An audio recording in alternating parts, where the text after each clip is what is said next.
And now, Monstervision host Joe Bob Briggs and Friday the 13th, Part 3 on TNT. Did you notice there at the end how Paul and Jenny pull off his hood and look at Jason's face, but we never get to see it? Jason's face always remains a secret. We only see brief glimpses of it, grotesque versions where it's been burned or mangled, and it's always in the final scene of the flick. But part of the Friday the 13th legend is that Jason really has no face because Jason has no real identity. Very heavy, right? Okay, let's put it on the board. I forgot. We don't have the board. We forgot the board. But we had the 12-year-old Jason in part 1, played by Ari Lehman. And in part duo, we have the burlap sack over the head and a plaid shirt and overalls. And the guy who played him, Warrington Gillette, who's actually an investment banker, no lie, said he couldn't eat through the makeup. He couldn't eat while he had the makeup on, so he'd sit in the woods by himself, and when everyone else came back from dinner, he'd be all hacked off, so it was easy to find the motivation to break through a window and grab some girl by the throat. Sounds like a fun set, huh? Okay, let's move on. In the first annual Joe Bob Briggs Dusk to Dawn Friday the 13th Marathon, Friday the 13th 3. Originally released as Friday the 13th 3D. Do you guys still have your stereoscopic 3D glasses? I'm sure most of you know what happens here. The same thing that happened in part 1 and part 2. A bunch of teenagers go into the woods and they don't come out. Harold gets a meat cleaver to the chest. Edna gets a knitting needle rammed through her noggin. And since they made this in 3D, you get to see the actual penetration, so to speak, which is why this might be a little disappointing on TV. So listen closely while I do the drive-in totals, because the Chiron guy is still missing. I don't know why you're making room for him anyway, right? But anyway, we lost our Chiron guy, but we have 13 dead bodies, the required number. Pitchfork to the stomach. Spear gun to the eye. Cut in half lengthwise, starting at the bottom. What? Knife to the neck. It's the only way I could do it. It's the only way I could do it. The Chiron guy's gone. Heads roll. Eyeballs pop. No kung fu. Restart. What? What is everybody looking at? What the heck is going on? Would somebody like to fill me in? Back to Monstervision host Joe Bob Briggs and Friday the 13th, Part 3 on TNT. Hey, it's the first annual Joe Bob Briggs Dusk to Dawn Friday the 13th Marathon, and you can probably see that we're dealing with the usual formula here in Part 3. We got the crazy old man warning them of the omen of the eyeball. We've got the goofball practical joker.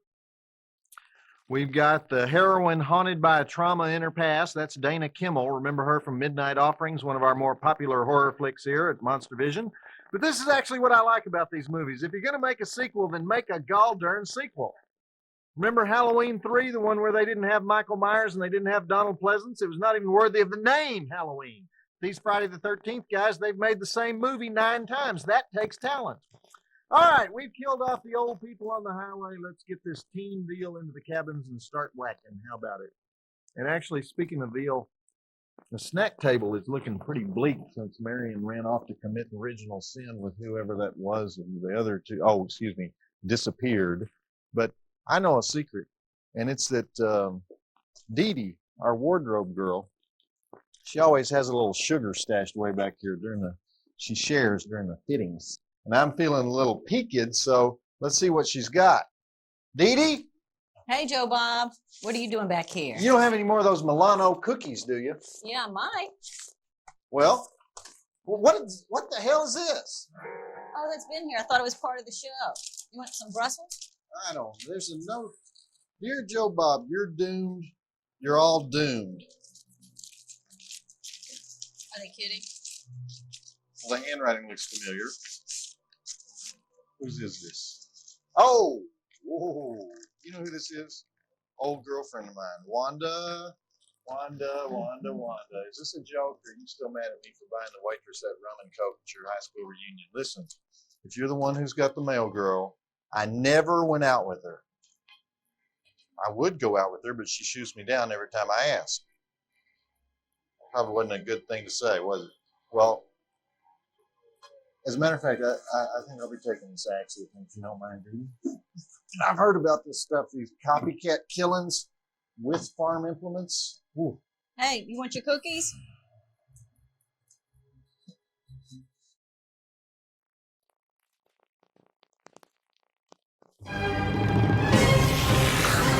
Back to Monstervision host Joe Bob Briggs and Friday the 13th, Part 3 on TNT.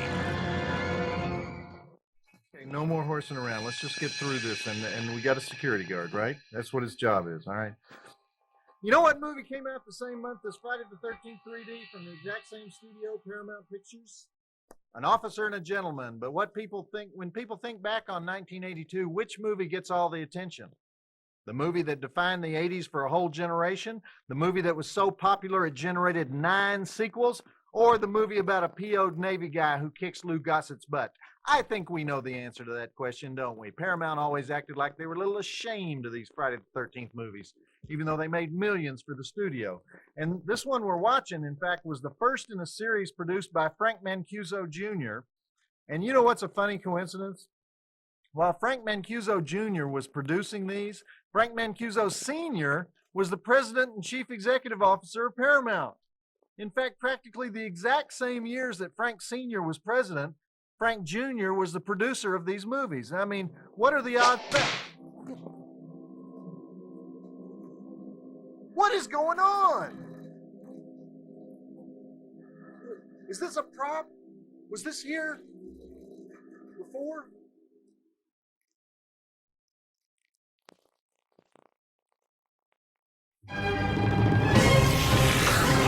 Back to Monstervision host Joe Bob Briggs and Friday the 13th, Part 3 on TNT. I'm fine. I'm here. It's my studio. I got old Betsy if we have any more trouble. Well, we're halfway through the first annual Joe Bob Briggs Dusk to Dawn Friday the 13th Marathon, and did you pick up on who's playing Debbie, the oversexed one in the great bikini? The one that wants to have sex with Andy all the time? It's Tracy Savage, the NBC News reporter. And you know, Cronkite was a newspaper reporter before he went to the network. Well, Tracy was a partially nude horror film star before she went to the network. But I know an even bigger secret about Tracy. You know Morris Cerullo, the San Diego evangelist who heals people all the time on religious TV? Tracy starred in 2 specials for Morris, Advent 2 and The Second Coming. And all I got to say is, amazing bikini. NBC's credibility just went up several notches as far as I'm concerned. And Wanda, are you out there, honey? I told you I was seeing other people. What is this about? Oh, God. Like an eyeball. Ew, here, Ernie, you like goo on your face. Ooh, you prop people are getting pretty good at this. Joe Bob, Wanda is married now. Stay away from her or this will be your eyeball. Junior, you old dog, did you finally get up the guts to ask Wanda to marry you? I told you I wouldn't stand in your way, boy. Now, enough with the pranks.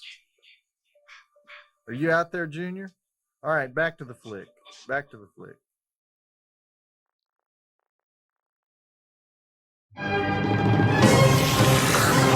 Back to Monstervision host Joe Bob Briggs and Friday the 13th, Part 3 on TNT. Okay, kids smoking grass, hippie-looking people having sex, Shelley trying too hard to get in the sack with Vera. All this is bad news if you're in a Friday the 13th movie, because if you even think about sex or drugs, Jason knows. Catherine Parks, by the way, plays Vera. Another major babe. This installment may have the best-looking gals of any of the Friday the 13th. Catherine Parks was Miss Florida in 1978 and has been an actress in Hollywood ever since. All right, important historical event coming up right here. See if you can tell me what it is. I had something to say here, but I'm getting a little tired, and I can't remember what it was. I'm getting a little sick of this whole Friday the 13th concept, to tell you the truth. The whole Monstervision thing is getting to me. I know my comment had something to do with meaningless death, but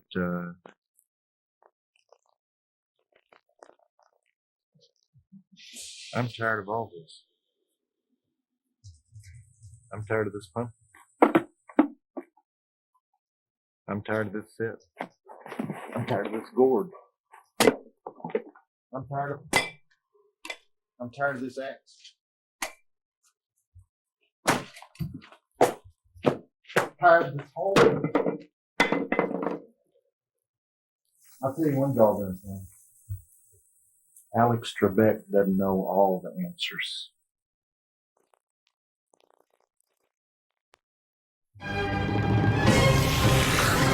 Back to Monstervision host Joe Bob Briggs and Friday the 13th, Part 3 on TNT.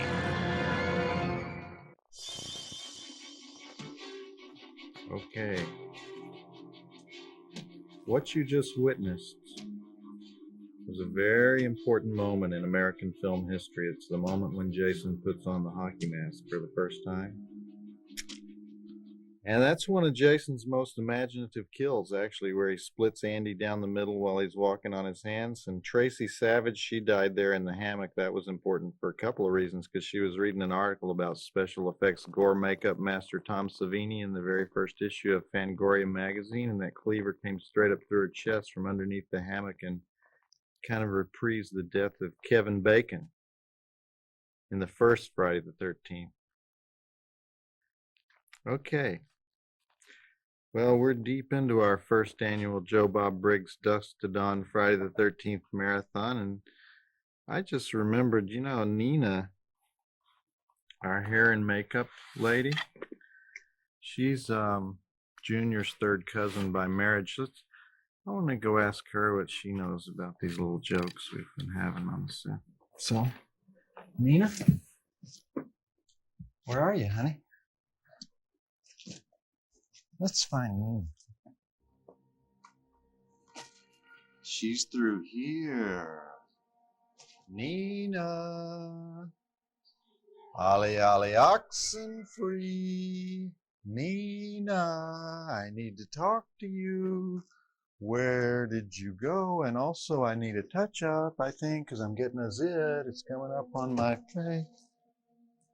Gray hair is... Junior doesn't have gray hair. Looks like my mama's here. Mama?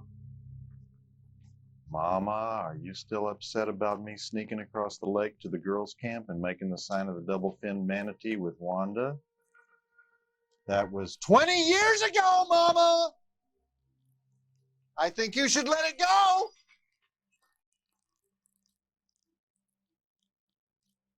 Nina.